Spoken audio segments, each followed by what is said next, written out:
Hello everyone, welcome to Study Zone. इस वीडियो में मैं आपको डिप्टी रेंजर, फॉरेस्ट गार्ड या अन्य किसी हरियाणा के एग्जाम से रिलेटेड क्वेश्चंस बताऊंगा जो आपको आने वाले एग्जाम्स में हेल्प करेंगे। जल्दी हमारी और भी वीडियो आने वाली है।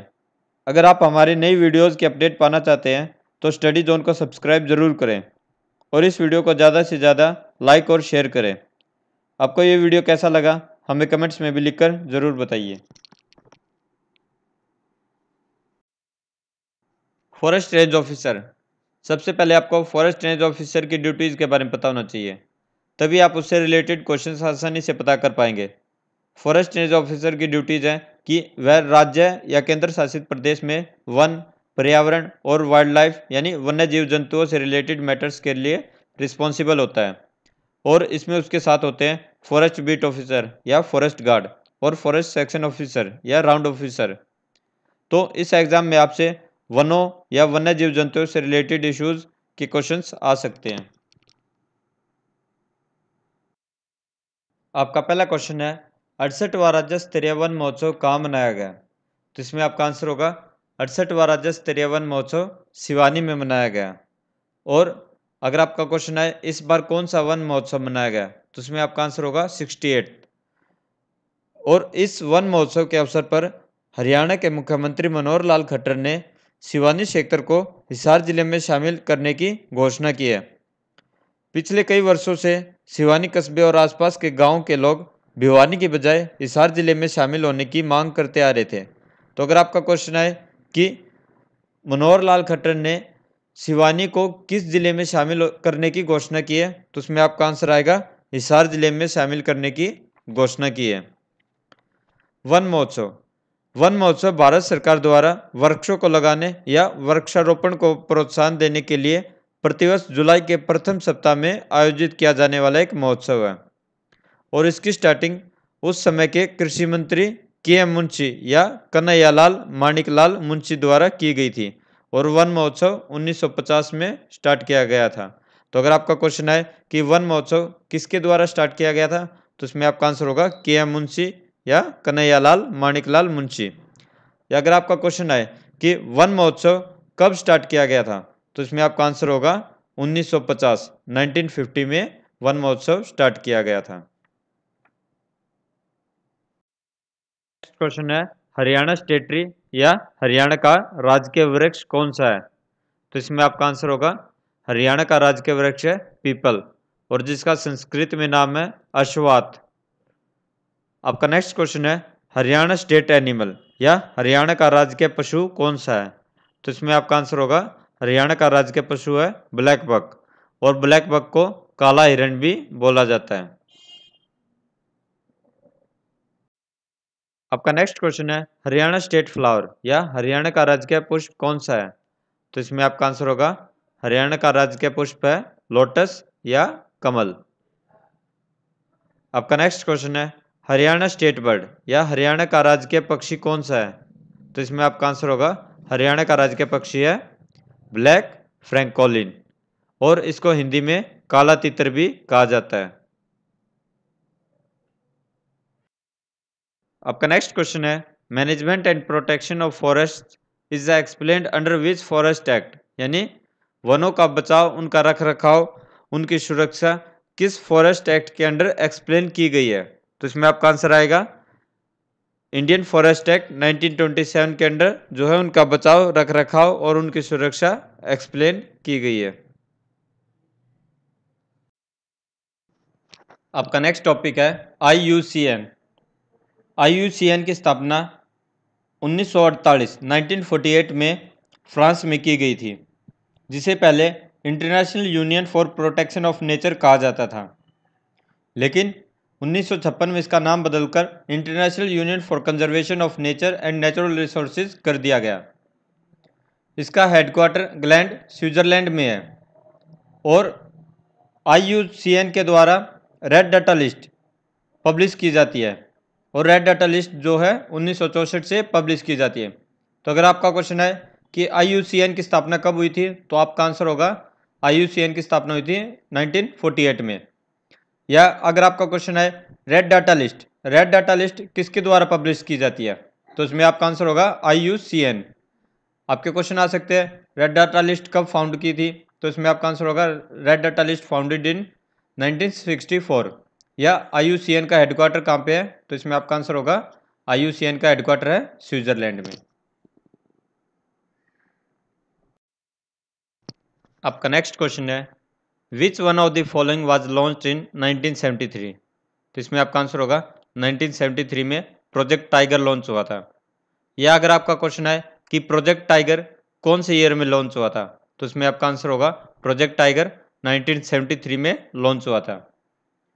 20वीं सदी के प्रारंभ में भारत में लगभग 40,000 से ज़्यादा बाघ थे, लेकिन अंधाधुंध शिकार और वनों के कटाव के कारण इनकी संख्या वर्ष 1972 में प्रथम बाघ गणना के अनुसार 1827 रह गई थी। तो अगर आपका क्वेश्चन है प्रथम बाघ गणना कब हुई थी, तो इसमें आपका आंसर आएगा 1972 में।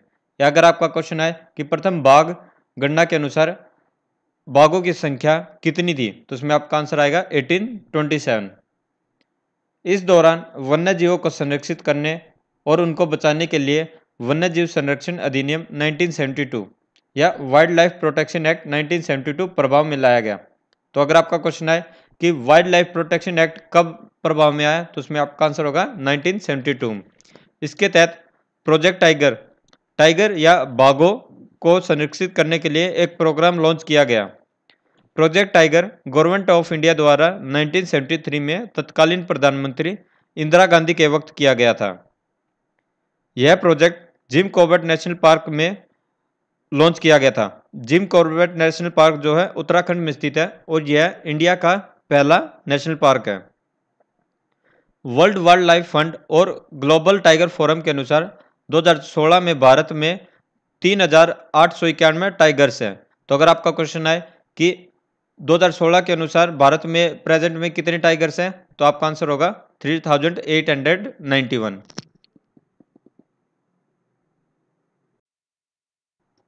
आपका नेक्स्ट क्वेश्चन है the state shall endeavour to protect and improve the environment and to safeguard the forest and wild life of the country is described with in which article of our constitution. यानी देश के पर्यावरण को बेहतर बनाने और वनों और वन्य जीवों को बचाने के लिए प्रयास करते रहना चाहिए, यह हमारे संविधान के किस अनुच्छेद में है। तो इसमें आपका आंसर आएगा यह हमारे संविधान के अनुच्छेद 48A में है। अनुच्छेद 48A हमारे संविधान के पार्ट 4 जो कि directive principle of state policy है, इसके अंतर्गत आता है। एक क्वेश्चन आपका बहुत बार पूछा जाता है कि directive principle of state policy कौन सी कंट्री से लिया गया है, तो इसमें आपका आंसर आएगा directive principle of state policy Ireland country से लिया गया है।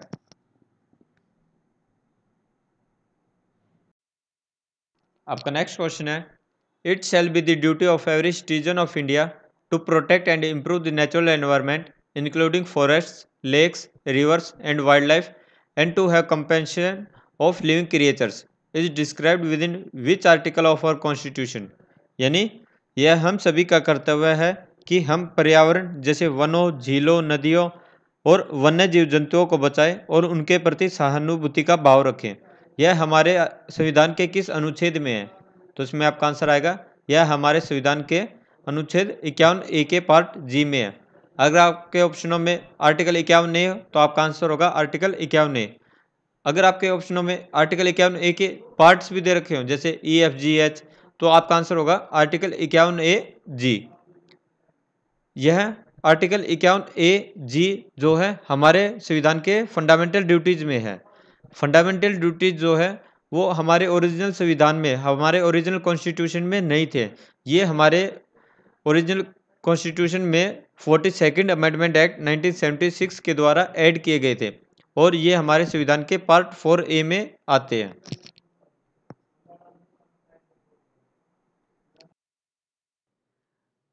आपके कई क्वेश्चनों में फॉरेस्ट से रिलेटेड एक्ट्स के क्वेश्चन भी पूछे जाते हैं कि वे किस ईयर में आए थे, तो इसलिए आपको इनके ईयर्स भी याद होने चाहिए। जैसे वाइल्ड लाइफ प्रोटेक्शन एक्ट आया था 1972 में, फॉरेस्ट कंजर्वेशन एक्ट आया 1980 में, एनवायरनमेंट प्रोटेक्शन एक्ट आया 1986 में, इंडियन फॉरेस्ट एक्ट आया 1927 में, फॉरेस्ट राइट एक्ट आया 2006 में, बायोलॉजिकल डाइवर्सिटी एक्ट आया 2002 में।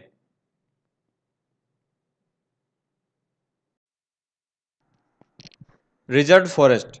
इन a reserve forest everything was prohibited unless permitted. यानी रिजर्व फॉरेस्ट या आरक्षित वन वे वन है जहाँ पर लोगों का आना जाना, वहाँ पर रहना या कोई भी कार्य वन में करना मना है। रिजर्व फॉरेस्ट में केवल स्पेशल पर्पज के लिए परमिशन लेकर आ जा सकते हैं। आपका नेक्स्ट है protected forest. Protected forest are those forest in which everything was permitted unless prohibited. यानी प्रोटेक्टेड फॉरेस्ट वे वन है जहाँ पर लोग आ जा सकते हैं जब तक कि वहाँ पर कोई प्रतिबंध न लगाया जाए। इसके अलावा विलेज फॉरेस्ट और अनडिमार्केटेड फॉरेस्ट भी होते हैं जो क्लासिफाइड नहीं होते और जिनकी सीमाएं नहीं होती। अगर आपसे पूछा जाए कि हरियाणा में सबसे ज़्यादा पेड़ कौन से पाए जाते हैं तो उसमें आपका आंसर होगा सफेदा।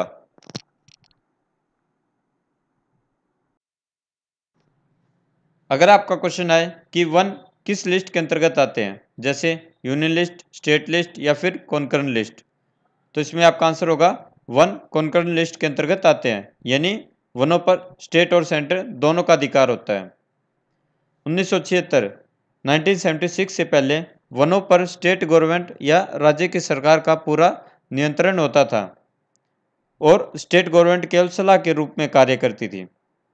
लेकिन 42nd अमेंडमेंट एक्ट 1976 42वें संशोधन के द्वारा 1976 में फॉरेस्ट या one wild life concurrent list यानी सेंटर और स्टेट दोनों के अंदर आ गई। तो अगर आपका क्वेश्चन आए कि किस एक्ट के तहत फॉरेस्ट कॉन्करेंट लिस्ट में आ गए तो उसमें आपका आंसर होगा 42nd amendment act 1976।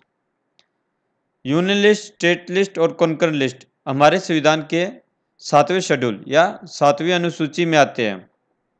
42वें amendment act 1976 के बाद कॉन्करेंट लिस्ट में 47 से बढ़कर 52 मैटर आ गए हैं।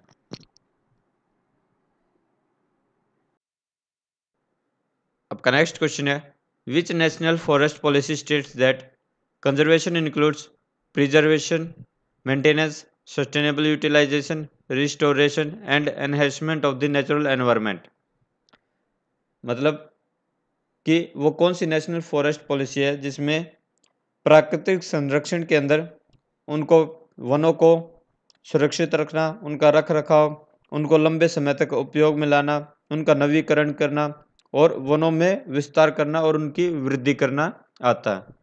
तो इसमें आपका आंसर होगा नेशनल फॉरेस्ट पॉलिसी 1988।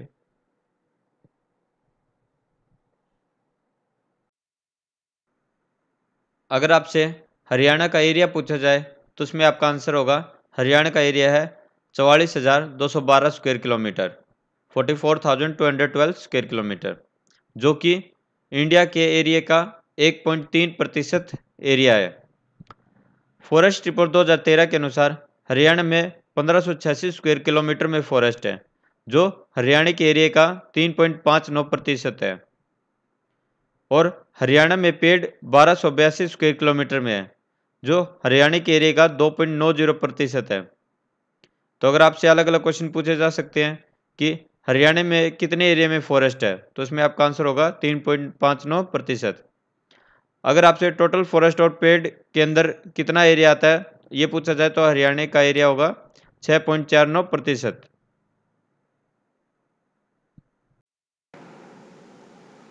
आपकी पिछली वन्य जीव अभ्यारण्य और राष्ट्रीय उद्यान की ट्रिक्स वाली वीडियो में बीरबारा वन्य अभ्यारण्य रह गया था। बाकी सारे हरियाणा के वन्य अभ्यारण्य और राष्ट्रीय उद्यान उस वीडियो में कवर हो चुके हैं। तो बीरबारा वन्य अभ्यारण्य जींद में स्थित है और इसके लिए आप एक ट्रिक याद कर सकते हैं कि वीर लोग जिंदा दिली से जीते हैं। तो वीर लोग से आप याद कर सकते हैं बीरबारा वन्य अभ्यारण्य और जिंदा दिली से याद कर सकते हैं जींद। तो बीरबारा वन्य अभ्यारण्य जींद में स्थित है। हरियाणा सरकार द्वारा वनों के विस्तार के लिए वन नीति 2006 बनाई गई है, जिसका उद्देश्य हरियाणा प्रदेश के 20% क्षेत्रफल पर वनों और पेड़ों का विस्तार करना है। तो अगर आपका क्वेश्चन है कि वन नीति 2006 के अनुसार कितने प्रतिशत भाग पर वनों और पेड़ों का विस्तार करना हरियाणा सरकार का लक्ष्य है, तो उसमें आपका आंसर आएगा 20% क्षेत्रफल पर। राज्य वन नीति 2006, इसके प्रमुख लक्ष्य हैं वृक्षारोपण करना, वनों में जल संसाधनों का संरक्षण करना, वन्य जीवों का संरक्षण करना, वनों को काटने से बचाना, नदी व जल संग्रहण क्षेत्रों में मृदा अपरदन को रोकना या मिट्टी के कटाव को रोकना, लवणता या सैलिनिटी वाले क्षेत्रों को ठीक करना, कृषि वानिकी को बढ़ावा देकर औद्योगिक लकड़ियों के उत्पादन में वृद्धि करना, औषधीय पौधों का संरक्षण व विकास करना, इको टूरिज्म का विकास करना, टिम्बर बाजार का विकास करना। आपसे क्वेश्चन पूछे जा सकते हैं कि इनमें से कौन सा लक्ष्य राज्य वन नीति 2006 के अंतर्गत आते हैं, इसलिए आपको इनके लक्ष्यों के बारे में भी पता होना चाहिए। आपका नेक्स्ट क्वेश्चन है, हरियाणा में ग्रीनिंग ऑफ हरियाणा वृक्षारोपण योजना कब शुरू की गई? तो इसमें आपका आंसर होगा ग्रीनिंग ऑफ हरियाणा वृक्षारोपण योजना 1989-90 में शुरू की गई। आपका नेक्स्ट क्वेश्चन है, राज्य में किन 2 जिलों में विशेष पर्यावरण न्यायालयों की स्थापना की गई है? तो इसमें आपका आंसर होगा फरीदाबाद और हिसार जिलों में विशेष पर्यावरण न्यायालयों की स्थापना की गई है। इसके अलावा करनाल में कैंप कोर्ट भी लगाया जाता है। तो अगर आपका क्वेश्चन है कि कैंप कोर्ट कहाँ पर लगाया जाता है, तो इसमें आपका आंसर होगा करनाल में, और यह नवंबर 1998 से लगाया जाता है।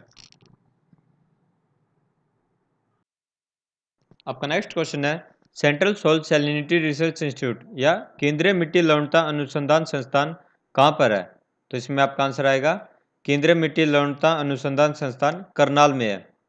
अगर आपका क्वेश्चन है कि इसकी स्थापना कब हुई थी, तो इसमें आपका आंसर आएगा इसकी स्थापना 1969 में की गई थी, और इसकी स्थापना ministry of agriculture government of India द्वारा सोइल पर एडवांस रिसर्च करने के लिए की गई थी, और यह Indian council of agricultural research के अंडर आता है। आपका नेक्स्ट क्वेश्चन है, इंटरनेशनल फॉरेस्ट डे कब मनाया जाता है? तो इसमें आपका आंसर होगा इंटरनेशनल फॉरेस्ट डे प्रतिवर्ष 21 मार्च को मनाया जाता है, और इसका उद्देश्य लोगों में वनों और पेड़ों को लगाने के प्रति जागरूकता पैदा करना और उनके महत्व को बताना है।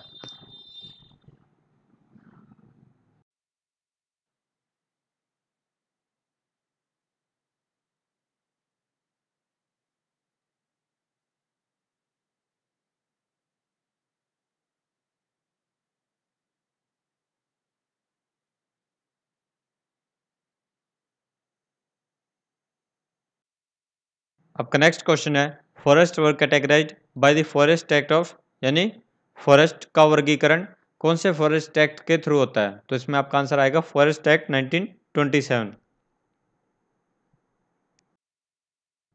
आपका नेक्स्ट क्वेश्चन है, द बेस्ट फॉरेस्ट वर, तो इसमें आपका आंसर होगा बेस्ट फॉरेस्ट होते हैं रिजर्व्ड फॉरेस्ट्स। आपका नेक्स्ट क्वेश्चन है, which of the following are sources of methane a green house gas, यानी मीथेन जो कि ग्रीन हाउस गैस है उसके सोर्सेज क्या क्या हैं? तो इसमें आपके ऑप्शनों में है domestic animal, coal mining, wetlands. तो आपके इसमें तीनों ही जो है मीथेन जो कि ग्रीन हाउस गैस है उसके सोर्सेज हैं, डोमेस्टिक एनिमल, कोल माइनिंग और वेटलैंड्स। वेटलैंड्स का मतलब होता है जो गीली जमीन हो या दलदली जमीन हो।